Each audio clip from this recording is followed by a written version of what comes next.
நடிகர் சங்கம் கட்டிடம் கட்டுவது தொடர்பான பிரச்சனையில் நடிகர் சங்க தலைவர் சரத்குமாருக்கும் நடிகர் விஷாலுக்கும் நடந்து வருகின்ற பிரச்சனை அனைவரும் அறிந்ததே. இந்நிலையில் நடிகர் சங்க தேர்தல் வரும் ஜூலை மாதம் 15ஆம் தேதி அன்று நடைபெறும் என்று சங்க தலைவர் சரத்குமார் கூறியுள்ளார். ஒரு பக்கம் சங்க கட்டிடம் கட்டி முடித்தால்தான் கல்யாணம் என்று மார்த்தட்டி கிளம்பியிருக்கிறார் நடிகர் விஷால்.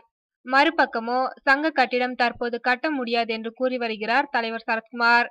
தினமும் தமிழ் திரையில் படங்கள் வெளியாகிறதோ இல்லையோ, இவர்கள் இருவரின் ஆவேச பேட்டிகள் தினசரி வெளிவருவது வாடிக்கையாகிவிட்டது. இந்நிலையில் நடிகர் சங்கத்தின் செயற்குழு கூட்டம் சமீபத்தில் தியாகராய நகரில் தலைவர் சரத்குமார், பொதுச் செயலாளர் ராதா ரவி முன்னிலையில் நடைபெற்றது.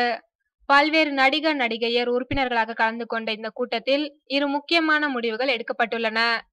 2015, 2018க்கான நடிகர் சங்க தேர்தல் வரும் 15/7/2015 அன்று வடபழனியில் NSK கலைவாணர் சாலையில் உள்ள இசையமைப்பாளர் சங்க அலுவலகத்தில் நடத்துவது என்றும், தேர்தல் அதிகாரிகளாக வழக்கறிஞர் ஜே. செல்வராசன் மற்றும் அவருக்கு உதவியாக வழக்கறிஞர் ஜேம்ஸ் அமுதன் ஆகியோரை நியமிப்பது என்றும் ஒருமனதான தீர்மானம் நிறைவேற்றப்பட்டுள்ளது.